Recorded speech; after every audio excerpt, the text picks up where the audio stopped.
Ang kwentong ito ay hango sa totoong buhay. Mula ito sa isa nating kabayan na itago na lang natin sa pangalang Remus. Walang eksaktong taon, probinsya ng Mindanao. Minsan ang lakas ng isang tao o nilalang ang nagiging dahilan ng pagkaligaw ng landas. Ito ang naging kwento ng tampok nating karakter mula sa angkan ng mga Subanin. Kilala sa kanyang tribo bilang malakas na mandirigma. Wala ni isa sa kanyang mga kasabayan ang nakatalo sa laban. Kahit pa ang mga nauna sa kanya, natatakot na lumaban dahil sa angking bilis. May kakaibang biyaya ang binata mula sa kalikasan at ito ang kinakatakutan maging ng mga nilalang at elementong nasa paligid. Ngunit dahil sa taglay na lakas, naging mataas ang tingin ni Remus sa sarili, bagay na kinainisan sa kanya ng marami, hanggang sa nagpasya ang mga nakakatanda sa kanilang baryo na bigyan siya ng aral. Remus, ipinatawag ka ng lupon ng mga nakakatanda para ipalam sa iyo ang pasya ng nakararami. Masyado ka nang nagiging mayabang, mapagmataas, walang pakundangan sa pagsasalita. Wika ni Ulang Niyong. Kasalanan ko bang mahina ang mga kasabayan ko? Pero sige, kung ano man ang maging parusa nyo sa akin, tatanggapin ko. Tugon ni Remus. Napagpasyahan ng lupong ito na palayasin ka sa nayon. Hindi ka makakabalik hanggat hindi mo natututunang ibaba ang iyong sarili. Palayasin? At bakit naman? Dahil ba mas malakas na ako kaysa sa inyo? Nakakatawa. Bakit hindi nyo na lang aminin na ayaw nyong malamangan? Biglang tumayo ang isa sa mga kasapi ng lupon, si Tandang Fabio, ang lolo ni Remus. Talagang sumusobra na ang ugali mo, Remus. Hindi ka pinalaki ng iyong ama para sumagot ng ganyan sa lupon ng mga nakakatanda. Pasensya ka na, lolo. Pero sinasabi ko lang naman ang salubin ko. At alam kong naiinggit ang mga kababata dahil ako ang tumanggap ng mutya ng lawin mula kay ama. Na siyang malaking pagkakamali ni Duran. Noon pa man binalaan ko na siya na huwag magdidesisyon ng patalos-talos. Masyado ka pang bata para sa napakalaking gampanin. Hanga lang yung ama. Hindi angal si tatay. Alam niya nga ako lang ang karapat dapat na magmana ng kanyang mutya, kaya sa akin ito napunta. Malaki ang panghihinayang ko sa iyo, Remus. Inakala kong lalaki ka kagaya ng iyong ama. Marangal at mapagkumbabang mandirigma. Pasensya na rin ho kayo. Pero hindi ako kagaya ng tatay ko. Napagpasya na ang hatol. Pagsikat ng araw, ihahatid ka sa labas ng nayon. Sa oras na makalabas ka, wag na wag kang lilingon. Ituring mong wala na ang nayon. Huwag kang babalik hanggat wala ka napapatunayan. Kung yan ang gusto nyo, ngayong gabi mismo, aalis ako. Tugon ng binata. Akmang lalabas na sana ito ng bulwagan, ngunit hinarang siya ng mga bantay.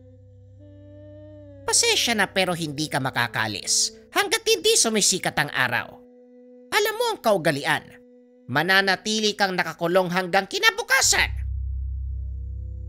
Wika ni Tandang Fabio. Dinala ng mga bantay si Remus sa kubo at doon ikinulong. Hindi man ipinakita ng binata, ngunit masama ang loob nito sa naging pasya ng mga nakakatanda. Alam ni Remus na mali ang naging asal, pakikitungo sa mga katribo. Naging mapagmatas ito. Pinagmamalaki ang kakayahan. Gayunpaman, wala na itong magagawa dahil hindi na mababago ang pasya ng lupon. Habang nasa loob ng kubo, nagmumuni-muni. Biglang pumasok si Tandang Fabio. Ano po ang ginagawa niyo dito?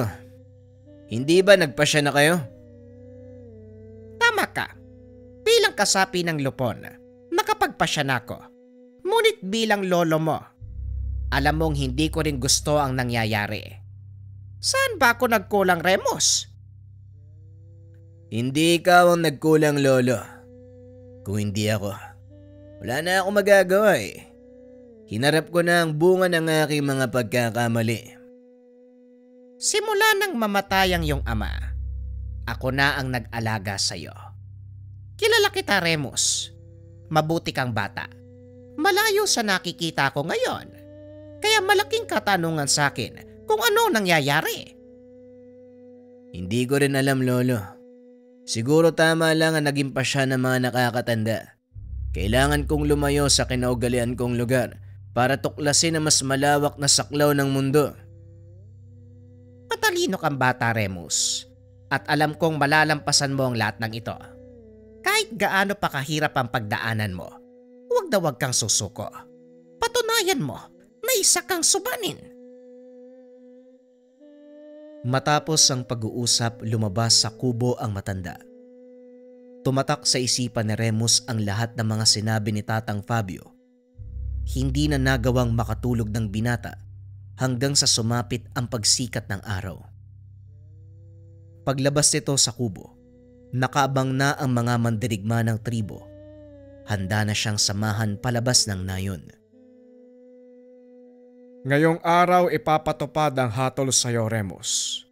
Ngunit huwag mo sanang isipin na ginagawa namin ito para lalo kang mapariwara. Naway gamitin mo ang panahon upang pagdilayan ang lahat ng ginawa at gagawin mo. Wika ni Tandang Miyong. Hindi na sumagot si Remus. Marahan itong naglakad habang nakatingin sa mapanghusgang mata ng mga katribo. Sa likod ng binata, nakaumang ang sibat ng kapwa mandirigma. Hindi para itaboy siya palayo, kundi para ipadama ang kanilang pamamaalam. Gaya ng nakaugalian, hindi na lumingon ang binata. Tuloy sa pagtakbo papasok sa kagubatan hanggang sa marating nito ang hangganan. Huminto ang binata, pinagmasdan ang malawak na patag. Sa hindi kalayuan, natanaw nito ang maliit na nayon. Hindi pamilyar kay Remus ang lugar, ngunit kailangan nito ng matutuluyan, kaya nagbakasakaling makahanap sa lugar na iyon. Pagpasok pa lang ng binata sa mismong nayon, napansin na nito ang mga kalalakihang nakaupo sa gilid. Pinaghahatian nila ang nahuling baboy ramo. Sa isip ni Remus, mga ngaso ang mga ito. Nagpatuloy sa paglalakad ang binata hanggang sa makaamoy ng nilulutong pagkain. Nakaramdam ng gutom ang binata, kaya sinundan nito ang pinanggagalingan ng amoy. Nang makarating si Remus sa bandang likod ng mga kabayan, nakita nito ang litsyong usa, nakasalang sa baga. Nagpalingon-lingon ang binata upang tignan kung may tao sa paligid. Nang masiguradong mag-isa lang siya sa lugar, walang pagdadalawang isip na sinunggaban ang pagkain. Bago pa man ito mahawakan ng litsyon, biglang may pumalo sa kanya. Ang lakas ng loob mong nakawin yung pagkain ko. Teka, hindi ka taga dito, no? Nilingon ni Remus kung sino ang humampas sa kanya. Nakita ang isang dalaga na may hawak na kapirasong kawayan. Masakit yun eh. Hindi mo naman kailangan mamalo. Malay ko bang sa'yo yung pagkain na to? At oo, hindi ako taga rito. Tugon ni Remus habang hinihimas ang batok. Masamang magnakaw ng hindi sa'yo kaya nararapat lang ang ginawa ko. Napakadamot mo. Diyan ka na nga. Akmang lalakad na sana palayo ang binata nang bigla itong tawagin ng dalaga. Teka, sandali lang. Hindi ko kayang ubusin yung usa. Halika, saluhan mo ko. Hindi bale na lang. Kainin mo yan mag-isa mo. Kunwari ka pa. Alam kong gutom ka rin, Halika na. O sige na nga. Dahil pinalo mo ako sa likod, Tatanawin kong paghingi ng paumanhin ng alok mong pagkain. Kasalanan mo din naman eh. Kaya bakit ako hihingi ng paumanhin? At saka ayoko lang masayang yung pagkain kaya kita inaalok. Bahala ka, basta ako nagugutom na ako. Pinagsaluan ng dalawa ang litsyong usa. Habang kumakain napansin ng dalaga ang kasuotan ni Remus. Batay sa damit mo, isa kang subanin. Hindi ba lumalakad kayong magkakasama? Anong ginagawa mo dito mag-isa? Subanin ako noon, pero simula kaninang umaga hindi na. Wika ni Remus. Kaso nga lang sadyang makulit ang dalaga. Ha? Anong ibig mong sabihin? Mahabang kwento at ayokong pag-usapan. Kaya pwede ba kumain ka na lang? Ang gaspang ng ugali mo Kaya ka siguro iniwan ng... Hindi na naituloy ng dalaga ang sasabihin dahil biglang binunot ni Remus ang patalim sa kanyang bewang. Itinutok sa leeg nito. Sige, ituloy mo. Sisiguraduhin ko sa'yo na yan na ang huling katagang sasambitin ng matabil mong bibig. Kaso nga lang, walang takot na naramdaman mula sa dalaga. Sa halip ay tumawa pa ito. Masyado ka namang mainit. Oo na, hindi na ako magsasalita. Ibaba mo nga yung laruan mo. Mamaya makasugat ka pa eh. Muling itinago ng binata ang patalim at tumayo. Maraming salamat sa pagkain. Mauna na ako. Kailangan ko pang humanap ng matutulugan. Matutulugan? Bakit hindi ka na lang sumilong sa ginawa kong kubol? Bukas ka na magpatuloy, medyo madilim na ang langit Siguradong babagsak ang ulan at isa pa palubog na ang araw. Sige ka, maraming nagkalat na nilalang sa gubat. Gusto kang gawing hapunan. Tss, ako pa ang tinakot mo. Kung sa bagay, hindi mo ako kilala. Muling naupo ang binata sa tabi ng dalaga.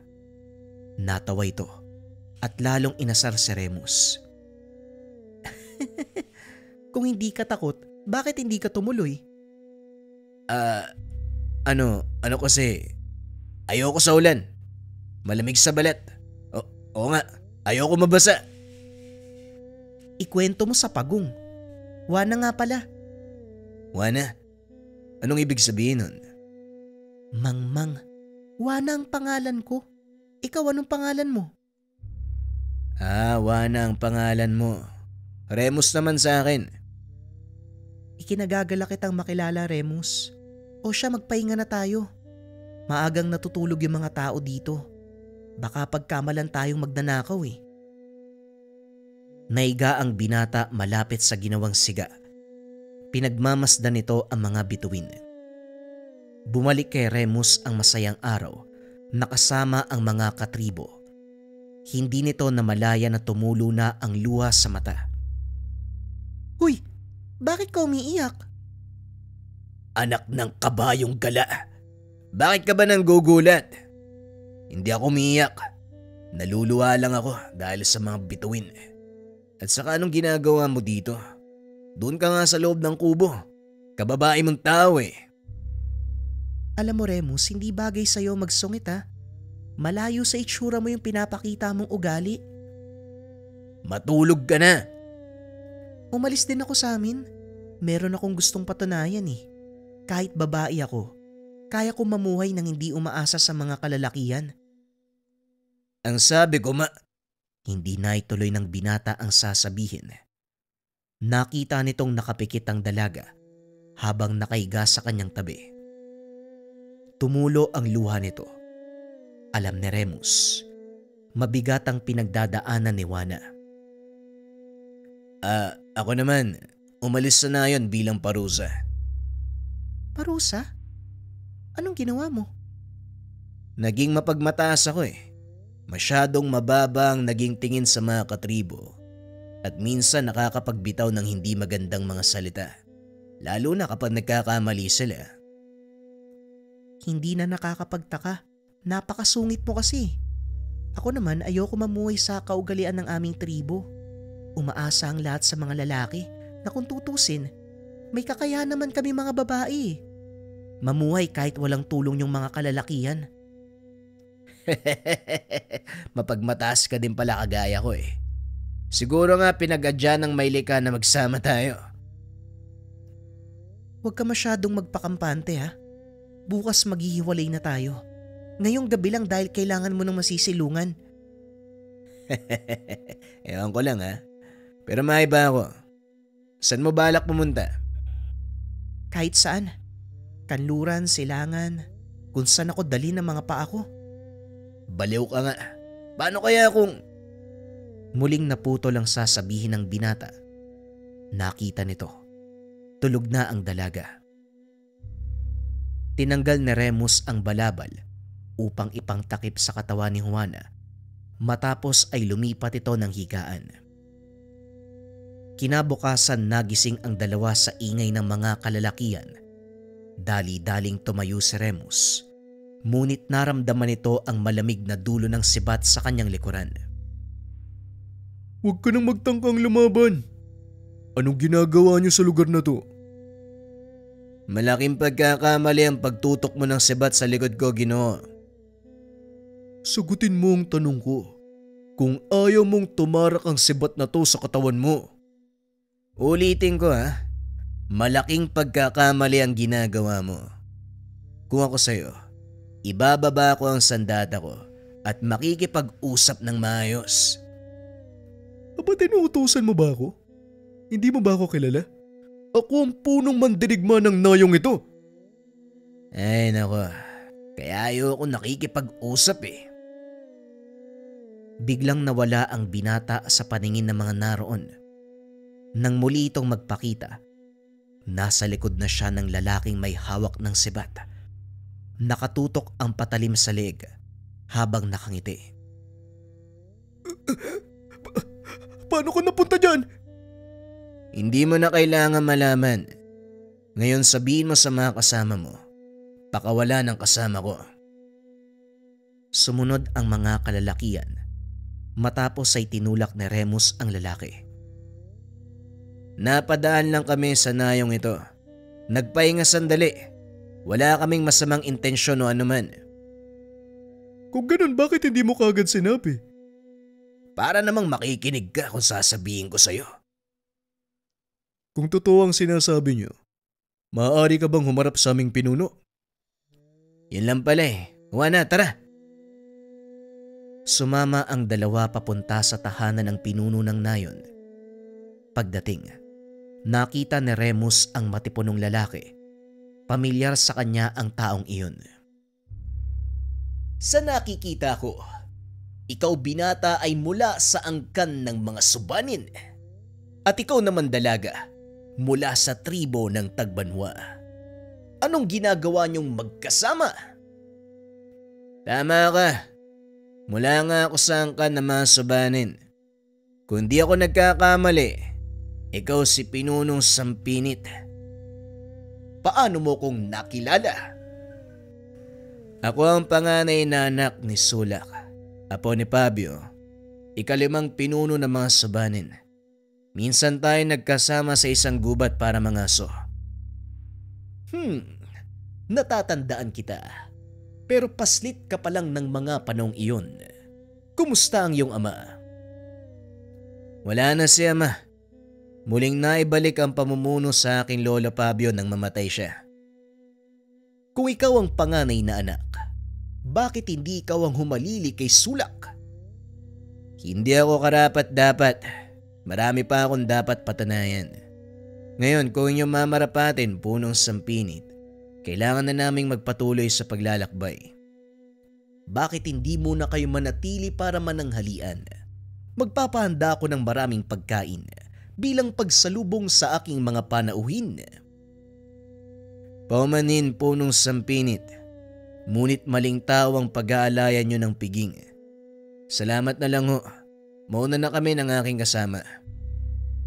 Kung yan ang gusto mo, adong, bigyan sila ng isang buhay na baboy ramo. Hindi na ho, Punong Sampinit. Kaya ko mangaso. Isa pa, Mabigat na pasanin ng buhay na baboy ramo. Oo nga naman. O siya, humayo na kayo mga kawal. Ihatid sila sa hangganan ng ating nayon. Ibang klase ka talaga, no? Nagawa mong tanggihan yung alok ng isang pinuno. Pareho lang kaming mula sa mataas na angkan. Kaya may karapatan akong tumanggi. Bilisan mo ang paglalakad. Teka, maalala ko. Paano mo nagawang mapunta sa likod ng mandirigma kanina? Yan ka na naman sa mga tanong mo eh. Mamaya ako na sasagutin ng mga yan. Kailangan muna nating makalayo sa lugar na to. Nagpatuloy sa paglalakad ang dalawa hanggang sa makarating sa gubat. Medyo tirik na ang araw kaya naisipan ng mga ito na magpahinga. Umakyat ng puno si Remus, samantalang si Juana naman nanatili sa panan. Nakaupo ang dalaga, pinagmasdan ang mga nagliliparang insekto. Maya-maya ay biglang tumahimik ang kapaligiran. Tumalon mula sa sanga si Remus. Lumapag ito sa harapan ni Juana. Hawak ang kanyang patalim. Anong nangyari, Remus? Huwag kang maingay. May paparating. Maya-maya nakita ng dalawa ang figura ng malaking nilalang. Palabas ito mula sa masukal na bahagi ng gubat. Nanlaki ang mga mata ni Juana dahil tila malaking unggoy ang mabilis sa sumusugod papunta sa kanilang kinakatayuan. Huwag kang aalis sa likod ko. Amumongo ang isang to at siguradong malalasog ang katawan mo kung sakaling mahuli ka niya. Anong ginagawa niyan dito? Ang tanong, anong ginagawa natin dito? Teritoryo niya ang lugar na ito. Normal na protekta ng kanyang nasasakupan. Anong gagawin natin? Ako nang bahala. Basta wag kang gagawa ng kahit anong ikakagalit ng nilalang na yan. Marahang naglakad si Remus palayo kay Juana. Sinadya nitong lituhin ng nilalang para hindi mapansin ng dalaga. Ngunit sa kasamaang palad, dumampot ito ng kaperasong patpat. Bagay na ikinagalit ng amumongo. Sinabi ko, huwag kang gagawa ng ikakagalit ng nilalang eh. Bakit ba? Ano bang ginawa ko? Tumakbo ka na! Mabilis na kumilos ang dalawa habang hinahabol ng amumongo. Sa kasamaang palad, napunta sila sa gilid ng matarik na bangin. Wala nang pagpipilian ng binata kung hindi labanan ang galit na amumongo. Ayoko sanang gawin to, pero wala na akong maisip na ibang paraan. Dali-daling sinalubong ni Remus ang amumongo, gamit lamang ang kanyang kamao. Pinagsusuntok ang nilalang hanggang sa tuluyang bumagsak. Kinuha ng dalawa ang pagkakataon upang tumakbo. Bakit hindi mo nalang tinapos yung nilalang na yun? Hindi likas na marahas sa mga amumongo. Pinangangalagaan lang nila ang teritoryo kung saan sila nakatira. At bawat sanga, damo at bulaklak, halaman sa lugar na ito ay pinangangalagaan nila. Ito ang dahilan kung bakit nagalit siya nang damputin ko ang sanga kanina. Hindi na nagsalita si Juana dahil napagtanto nito. Totoo ang sinasabi ni Remus. Halos habulin ng dalawa ang kanilang hininga. Laking pasasalamat ng mga ito nang makalabas sila sa kagubatan. Nagpatuloy sa paglalakad ang dalawa hanggang sa makarating sila sa isang nayon. Pinili ng mga itong pumasok upang pansamantalang makapagpahinga. Ngunit laking gulat ni Remus dahil may bungo ng taong nakasabit sa paligid. Mukhang maling nayon ang napasukan natin, Juana. Oo nga, parang baryo ng mga aswang ang lugar na to ah. Halika na Remus, lumabas na tayo. Babalik na sana ang dalawa sa pinanggalingan nang bigla silang harangin ng mga tao. Kakaiba ang kulay ng balat ng mga ito. Nanlilisik ang mga mata. Ang iba ay naglalaway pa. Pilit hinahawakan ng mga ito si Juana.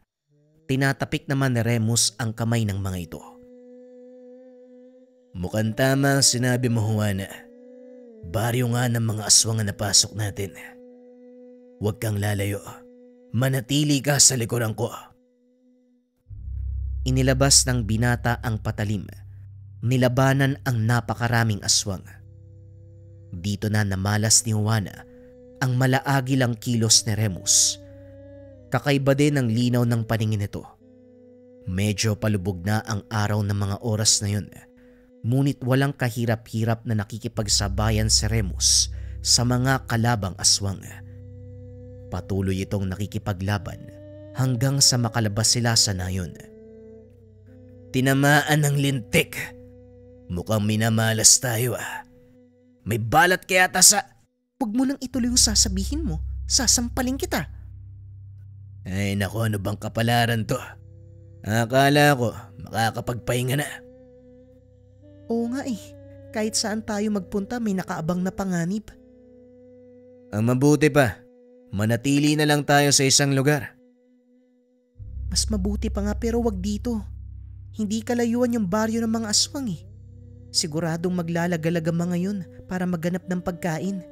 Ayoko maging hapunan, Remus Huwag kang mag-alala, akong bahala sa'yo. Halika, subukan nating magpunta sa gawing kanluran. Naglakad ang mga ito hanggang sa makarating sa malawak na kapatagan. Gumawa ng siga ang dalaga at nangaso si Remus upang meron silang kainin. Habang naghahanda ng nahuling hayop, hindi maiwasan ni Juana ang magtanong. Yung ginawa mo kanina sa baryo ng mga aswang, bakit parang agila ka kung kumilos? Aswang ka din ba? Hindi ako aswang. Ang kakayahang ginamit ko kanina ay mula dito. Tugon ni Remus. Sabay pakita ng suot niyang kwintas, gawa sa pinatuyong paa ng agila. Ano naman yan? Paa ng manok? Konti na lang talagang kukutosan kita Mutya ng laway ng tawag dito mula sa aking ama. Kung paano niyang nakuha hindi ko alam. Pinasa niya lang sa akin bilang panganay na anak. Kung ganun, nagkakaroon ka ng malaagilang kakayahan? Kaya mong lumipad? Gusto mong maranasan? O sige, paano ba? Iahagis kita dyan sa bangin. Para kang timang kung magtanong, mukha ba ako may pakpak? Kakayahan lang ng laway ng nakuha ko, hindi kasama ang paglipad. Malay ko ba? Pero ang lakas mo kanina Parang humahanga tuloy ako sa'yo. Tigilan mo ako, Juana. Matulog ka na. Ako magbabantay. Nagpatuloy ang pagsasama ng dalawa sa loob ng mahabang panahon. Lingid sa kaalaman ni Remus, unti-unting tinuturo sa kanya ni Juana ang magpakumbaba. Napapansin din ng binata, unti-unting nawawala ang pagiging bugnutin. Kung minsan, nakikita nito ang sarili, nakikitawa sa mga sinasabi ni Juana. Ngunit sabi nga nila, lahat ng simula may wakas. Isang umaga, habang naghahanda sa paglalakbay, nilapitan ng isang kalalakihan mula sa kanilang tribo si Remus. Naisip parating ni Punong Fabio, maaari ka nang bumalik sa nayon. Nagbibiro ka ba, Ligbos? Si Lolo magpapasya na pabalikin ako. Yun ang utos sa mga nakakatanda. Sumusunod lang kami. Kilala ko si Lolo. Hindi niya ako ipapatawag ng walang dahilan. Kaya magsalita ka, Ligbos. Ano ang totoong nangyayari sa nayon? Ikinalulungkot kong ibalita, Remus. Pero wala nang Lolo Fabio mo. Kailangan may humalili sa kanya bilang pinuno, kung hindi, mabubuwag ang ating tribo. Natahimik ang binata. Pinagmasdan si Juana. Nakaramdam ito ng awa. Sandali lang. Pwede niyo ba kaming iwanan? Masusunod, Remus. Kagad umalis ang mga mandirigma. Kinausap naman ni Remus ang dalaga. Paano ba yan? Pinapabalik na ako sa aming nayon. Kung gusto mong sumama, pwede naman. Hindi na lang siguro. Hindi ako parte ng tribo nyo. Babalik na lang ako sa amin. Buo na ba ang pagpapasya mo? Oo naman, wala na ako makakasama eh. Sumama ka na lang sa akin, Juana. Alam ko ang katotohanan tungkol sa nayong pinagmulan mo. Wala ka nang babalikan. Nagulat si Juana sa mga sinabi ng binata. Hindi nito akalain. Alam ni Remus ang katotohanan sa likod ng kanyang paglisan. Paano mo nalaman? Hindi na mahalaga, Juana. Ayokong ungkatin ang masasakit mong alaala. Sumama ka sa akin. Mamuhay ng mapayapa sa aming nayon. Sumama ang dalaga kay Remus. Ipinakilala niya ito sa lahat. Nakita din ng mga katribo ang malaking pagbabago sa ugali at pananalita ng binata. Tinanghal na pinuno si Remus. Kalaunan ay kinasal kay Juana. Nagkaroon ng sariling pamilya. Malaki ang naitulong ng dalaga sa pagbabago ng ugali ni Remus. Aminado naman ng binata na yon ang unang pagkakataon na may nakilala siyang halos kapareho ng ugali. Tuluyang nagbago ang pananaw ng binata sa buhay. Naging mas mapagkalinga ito sa kanyang nasasakupan. Mapagkumbabang pinuno na handang makinig sa payo ng mga nakakatanda. Kinilala si Remus bilang patas at mabuting pinuno. Maging si Juana tinanggap ng mga Sobanin bilang isa sa kanila. Hindi inakala ni Remus na tuluyang magbabago ang kanyang buhay. Napagtanto nito na mas masaya ang kapaligiran kung nagkakasundo. Walang taong nagtataniman ng sama ng loob sa isa't isa.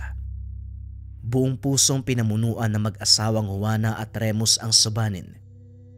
Hanggang ngayon sa kasalukuyan, bagaman lumang kasaysayan, may ilang pa ring nakakalam ng kwento tungkol sa isang mandirigma na nabiyayaan ng kapangyarihan mula sa mutya ng lawin.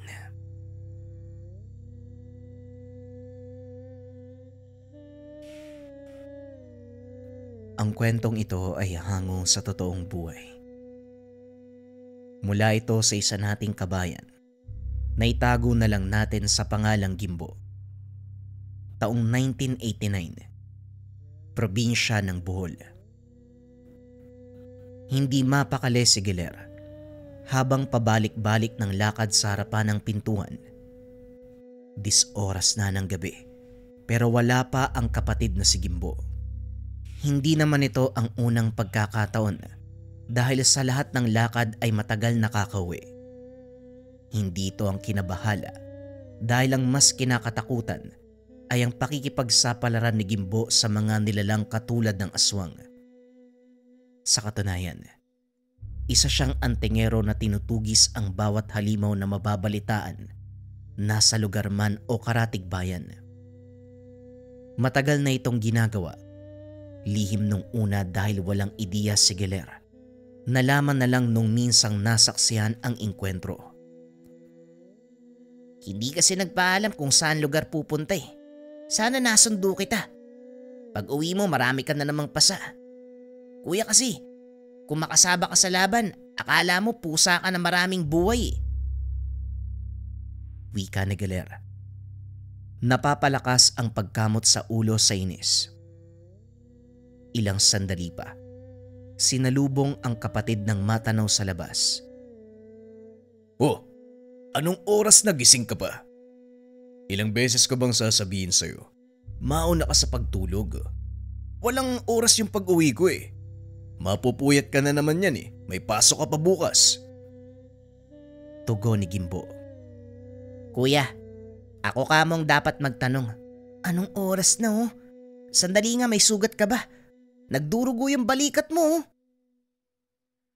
Akma sanang hahawiin ni Giler ang damit ng kapatid upang masuring mabuti ang bahaging iyon.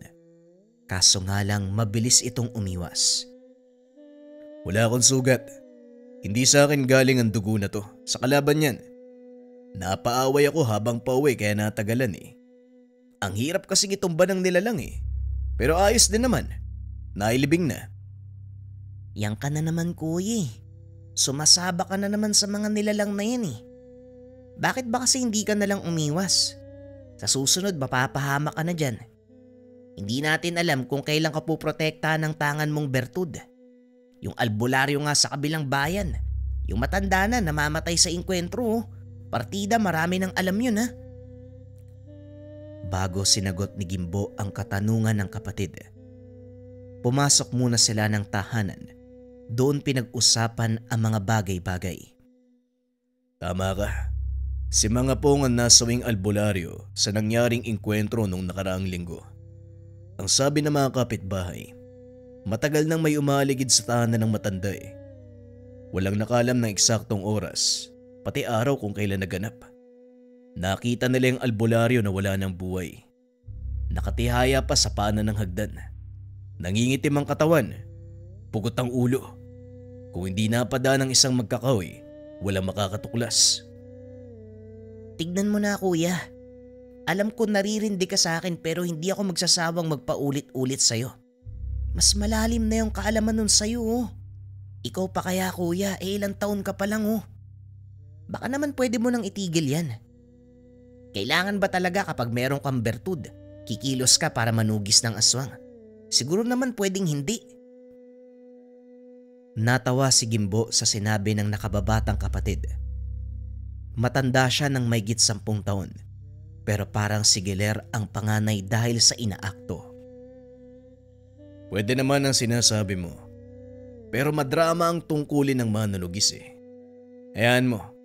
Aalagaan at ingatan ko mabuti ang sarili ko sa oras ng inkwentro. Walang mangyayaring masama sa kuya mo. Ako pa ba? Seryoso yung usapan natin, nagagawa pang maghambog. Ayos naman ako. Nakita na kitang nakauwi eh. May pagkain sa mesa. Pagtiyagaan mo na lang yung niluto ko, yun lang naman yung meron tayo eh. Mauna na ako sa pagtulog, maaga pa yung pasok ko. Nagpunta ng kusina si Gimbo. Hindi para kumain, kundi para magtimpla ng kape at tumithit ng tabako. Magmula nang magkaroon ng tangan, madalang na lang makaramdam ng gutom. Palagi siyang nauuhaw, kung kaya't inumin ang nilalantakan. Hindi alak kung hindi tubig o kape. Bihira lang din antukin. Walang kapaguran. Kaya kahit sa gabi gumagawa ng mga bagay-bagay, depende sa maisip. Katulad ng pagkukumpuni ng mga sirang gamit. Minsan naman gumagawa ng bangko gamit ang kawayan. Walang nabubulabog kahit mag-ingay ng mag-ingay dahil nasa kalagitnaan ng malawak na palayan ang kanilang tahanan. Pagkatapos magkape, lumabas si Gimbo at tinanaw ang taniman.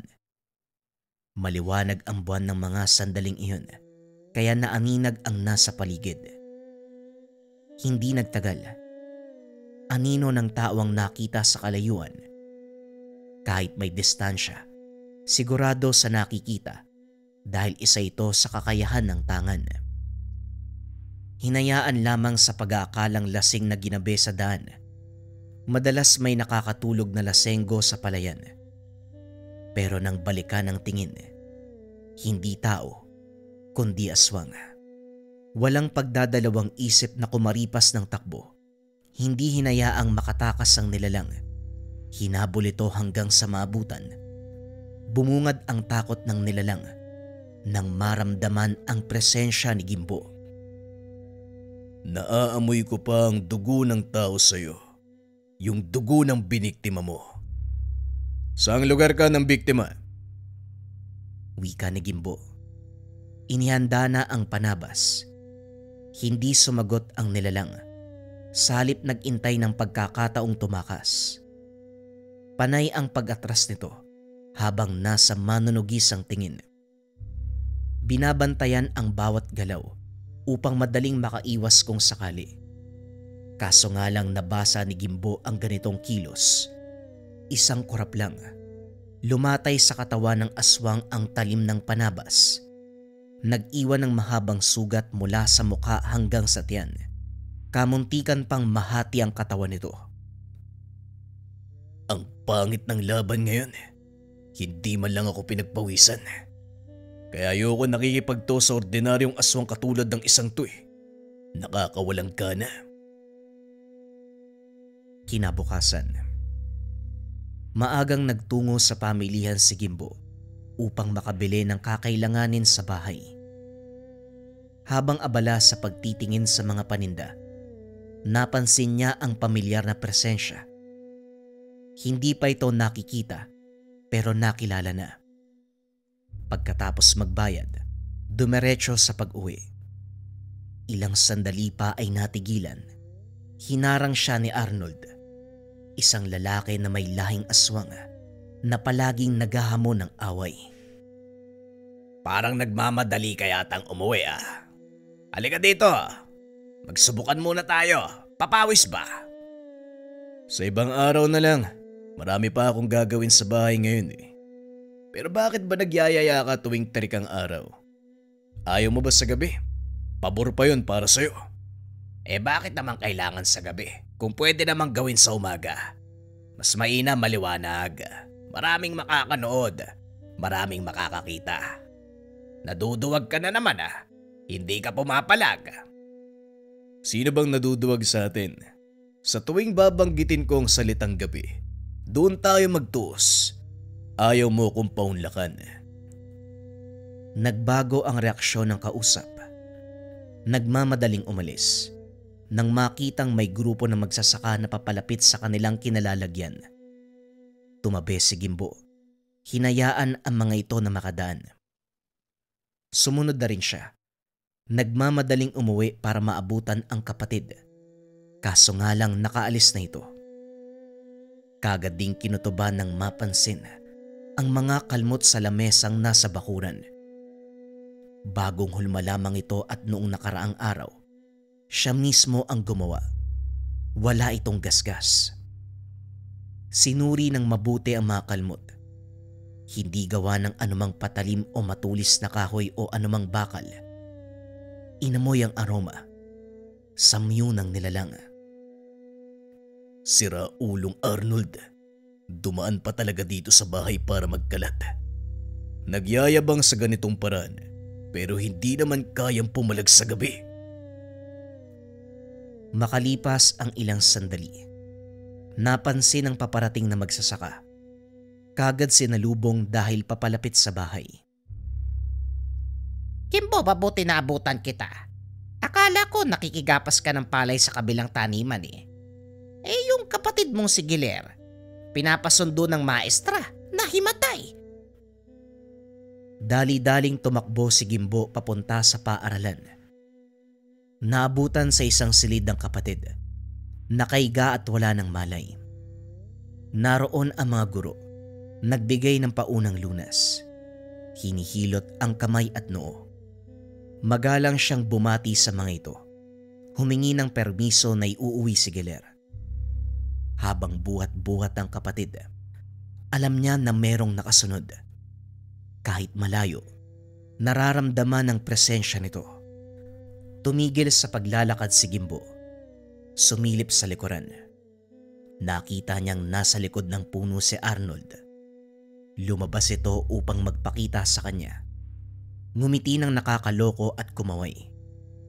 Hindi naman na pinansin pa ni Gimbo. Mas inuna ang kapakanan ng kapatid. Pagsapit ng hapon, nagkamalay na ang bunso matapos mabigyan ng gamot. Batay sa pagsusuri ni Gimbo, tigal po sa hangin ang tumama sa kapatid upang mahilo at mawalan ng malay. Kuya, pasensya ka na. Pumunta ka pa sa paaralan. Si Arnold. Siya po yung huli ko nakita. Nasa malayo lang siya habang nakatingin sa akin eh. Yung huli ko naaalala, kinumpas niya po yung kamay niya. Tapos tinuro ako eh.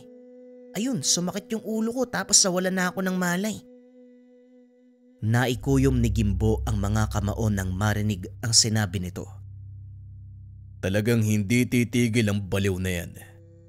Sumusobra na. Panahon na para bigyan ng leksyon. Siguro kuya, hindi naman kailangang umabot sa ganyan. Talagang makulit lang si Arnold, 'di ba?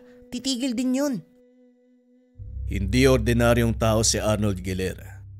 Gumagawa siya ng paraan upang mangbiktima ng iba at ako ang pinupunterya niya. Maaaring sa paningin ng mga kabaryo natin, makulit na tao lang si Arnold. Pero ang totoong katauhan niya, delikado. Natahimik si Geller sa nalaman. Buong akala normal na tao si Arnold na may ugaling mapang-asar at palaging naghahamon ng gulo. Lingid sa kalaman ng lahat, isa siyang nilalang na dapat katakutan. Hindi ko alam yun, kuya. Pasensya ka na, ha? Palagi ko pa namang kinakausap yun. Huwag ka mag-alala. Mamayang gabi, dadalawin ko yun sa tahanan niya. Tignan natin kung anong gagawin niya. Gusto sanang pigilan ni Geller ang kapatid kaso ayaw magpaawat. Lumakad na ito gaya ng sinabi. Pinuntahan ang tahanan ni Arnold, kaso nga lang walang nakita. Nagpatuloy sa paglalakbay si Gimbo. Sa bandang unahan, 2 estudyante ang nakita. May dalang sulo habang naglalakad. Alam na ni Gimbo ang mangyayari sa mga ganitong pagkakataon. Siguradong may tatambang sa kanila. Hindi nga ito nagkamali dahil pagdating sa unahan, gano'n na lamang ang pagsigaw ng 2 kababaihan. Isang nilalang ang nagpakita. Kaso nga lang ang ipinagtataka ni Gimbo, ang samyu na taglay ng aswang, hindi kagaya kay Arnold. Ibang nilalang ang makakarap sa ngayon. Tinakpan niya ang muka gamit ang dalang panyo at saka inagaw ang atensyon ng nilalang. Buong puwersang tinadyakan ng katawan nito. Tumalsik ang nilalang sa puno pero kaagad ding bumangon. Kayong dalawa, sige na, umalis na kayo. Hoy Ulupong, huwag mo nang subukang sundan dahil hindi ka makakalagpas sa lugar na ito. Isa lang ang mangyayari ngayong gabi. Isa ang mamamatay sa atin. Hinugot ni Gimbo ang panabas mula sa nakasugbit na kaluban. Naghanda sa pag-atake ng nilalang. Hindi nagtagal nagsimula ang sagupaan sa pagitan ng dalawa. Panay ang pagsugod ng aswang. Mga ataking hindi pinag-iisipan. Halatang hindi pa sanay makipaglaban. Sinalubong ito ng patalim ni Gimbo. Buong puwersang binaon ang dalang patalim sa lalamunan. Inikot pa ito ng ilang beses upang lumala ang tama. Ay nako, paulit-ulit na lang. Bakit ba puro mahinang aswang ang nagpapakita? Hindi rin nag-iisip ano? Alam nang meron akong hawak na itak, talagang sasalubungin pa. Ay, mangmang. Matapos ng kaganapan ay sinunog ang bangkay ng aswang. Pagbalik sa daanan, nahinto dahil nasulyapan ang tahanan ni Arnold. Walang senyales na may tao, kaya dumiretso na lamang sa pag-uwi. Sa loob-loob ni Gimbo, umiiwas ito sa kanya. Kung nagtatago si Arnold sa gabi, kabaliktaran naman ang nangyayari sa araw. Siya pa ang may ganang pumunta sa tahanan ni Gimbo upang magamon. Una nitong kinulit si Geller. Umalis ka na nga dito. Alam ko na yung totoo mong pagkatao, sinabi ni Kuya Gimbo sa akin. Hindi mo na ako madadaan sa salita mo. Kilala na kita. Wika ni Geller habang nakasilip sa nakasiwang na pintuan. Nasaan yung kapatid mo? Ilabas mo yung pinagmamayabang mong kuya. Balita ko nahanap pa ako noong gabi O nandito na ako ngayon. Bakit hindi siya magpakita? Giniba ni Arnold ang mga kagamitan sa bakuran. Winasak ang mga lamesa at upuan. Gayon din ang bahagi ng dingding. Natigil lang nang marinig ang sigaw ni Gimbo. Nakigapas lang ako sa kabilang taniman. Nanggugulo ka na rito. O nandito na ako. Anong kailangan mo? Inilapag ang kargang sako ng palay at saka hinugot ang panabas. Kagad namang umatras si Arnold pero ipinagpatuloy ang pangaasar. Hindi mo ako madadaan sa paninindak mo. O sige, simulan natin ang laban. Tirik na tirik ang araw. O ano? Wala kang gagawin ano? Yan ang gusto ko. Manigas ka sa Ines. Wika ni Arnold. Patuloy sa pagtawa habang dahan-dahang binabaybay ang daan palis ng lugar. Nasundan na lamang ng masamang tingin ni Gimbo. Kuya, bakit hindi mo ba kayang labanan yan? May problema po ba sa ganitong oras? Hindi ako pwede magpakampante, Gilera. Ang bisa ng gamit ko, aktibo sa gabi. Sa umaga alam niyang mahina ang aking tangan. Pero hindi rin siya sigurado, kaya hindi naglalakas loob na lumusob yan si Arnold. Talagang nang bibwisit lang yung isang yan. Tinatansya niya ang bawat galaw. Tinatansya ang lakas ko. Isang pagkakamali lang, mapapatay ako ng taong yan. Mapangasara, tuso kung titignan. Pero matalino ang pamamaraan ni Arnold.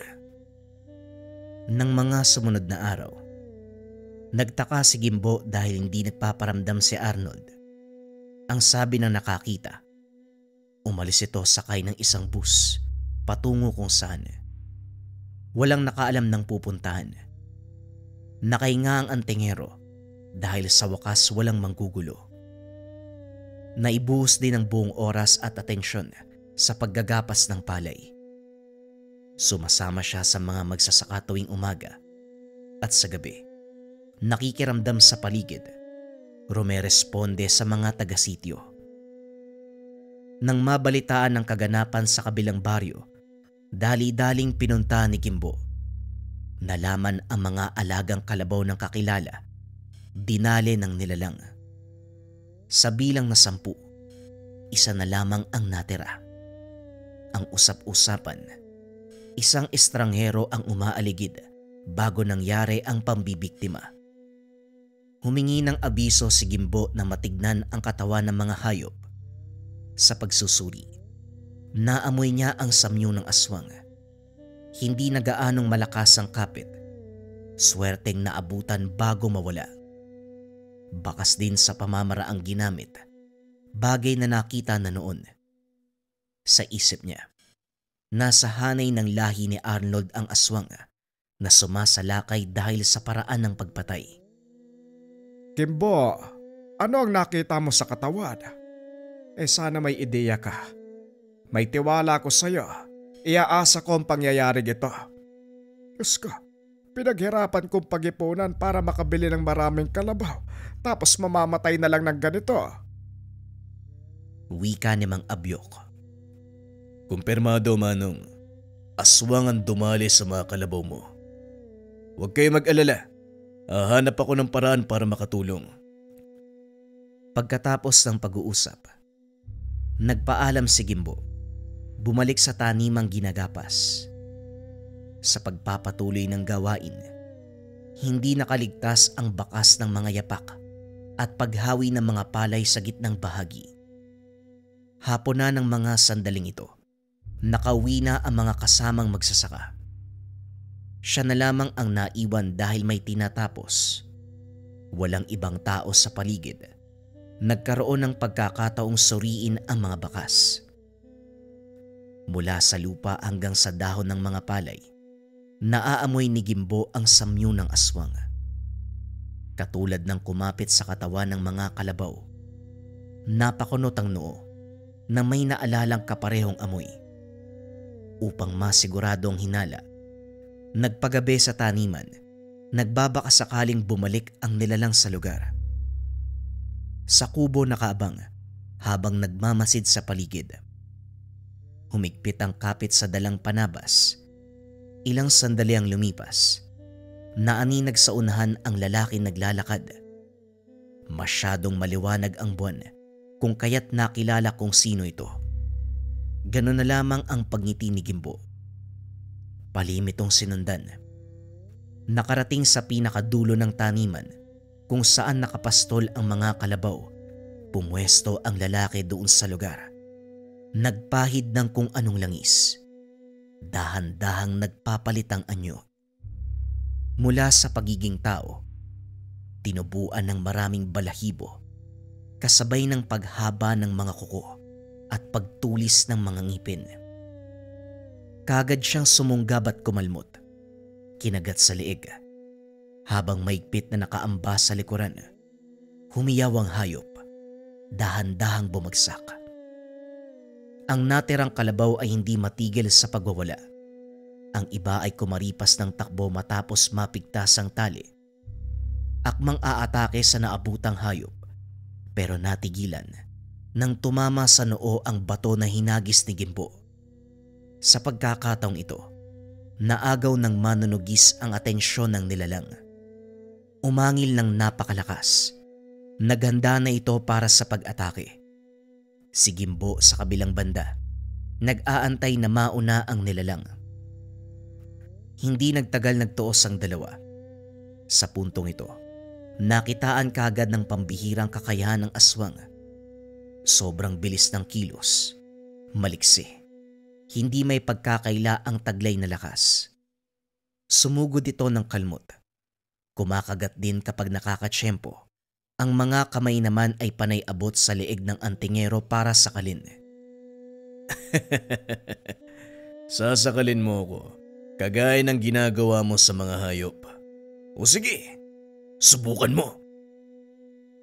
Sa pagpapatuloy ng laban, alam na ni Gimbo kung sino ang karap. Walang iba kung hindi si Arnold. Kahit hindi mo sabihin sa akin kung sino ka, nararamdaman ko, ikaw yan, Arnold. Akala ko umalis ka na sa baryo eh. Nandito ka lang pala sa ibang lugar. Palihim na ng bibiktima. Malas mo lang dahil nahuli kita.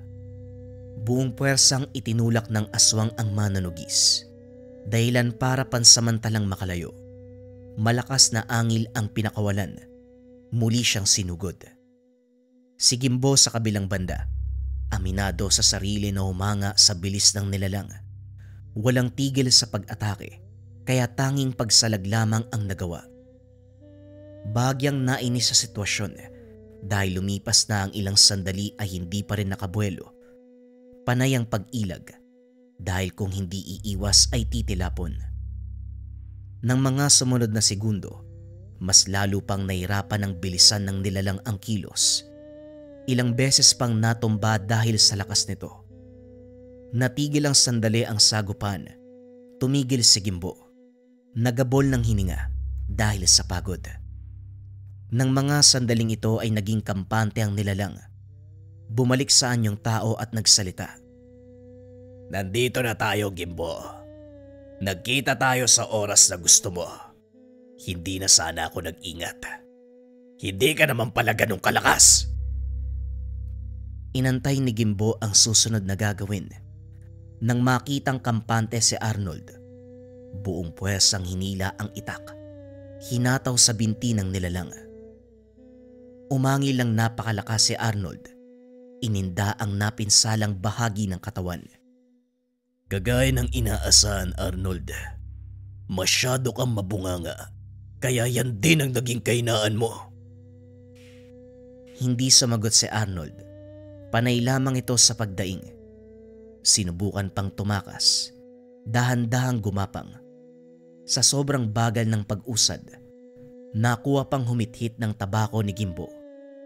Nang mapansing bagyang nakalayo, sinundan at hinila ang buhok. Pinayagan kitang gumapang, pero hindi ko sinabi na pwede kang lumayo. Wika ni Gimbo. Hinampas niya ang ulo ni Arnold sa lupa at muling binalian upang hindi na makagalaw. Naupo sa malaking bato si Gimbo. Pinapanood ang paghihirap ni Arnold. Maawa ka, Gimbo. Hindi na ako manggugulo. Hindi na ako mambibiktima sa atin. Aalis na ako. Lilipat ako sa ibang lugar pakiusap. At sinong baliw na tao na papayagan kang mabuhay? Gayong alam ko na mambibiktima ka sa ibang lugar. Parang naging kasabot mo pa ako sa mga pambibiktima mo. Hindi pwede. Pasensya ka na, kaibigan. Pero kailangan mo nang mamatay. Huling wika ni Gimbo. Sinaksak niya ang leg ng aswang. Ilang beses na pinaikot ang talim upang mas lumala ang pinsala. Pagkatapos nun, pinugutan ng ulo ang aswang. Sinunog ang buong katawan. Matapos ng kaganapan, dahil ang alam ng mga tao ay umalis na ito sa lugar, walang naganap kay Arnold. Si Gimbo sa kabilang banda, nagpatuloy sa buhay. Sa umaga abala sa paghahanap buhay at sa gabi, ginagampanan ang tungkulin sa sityo. Dito lamang aktibo ang kanyang tangan sa tuwing sasapit ang dilim. Isa itong uri ng gamit na binigay ng mambabarang sa kanya. Isang uri ng kulay pulang bato. Galing man sa kaliwa ang nabigay na tangan, ginagamit niya naman ito para sa kabutihan. Ito ang pinanghawakan ni Gimbo nang iwanan sa kanya ng maestro ang tangan. Hindi niya sinundan ang yapak nito, na ginagamit ang kaalaman upang mamerwisyo sa ibang tao. Ginamit niya ang bertud ng pulang bato upang makatulong sa kapwa.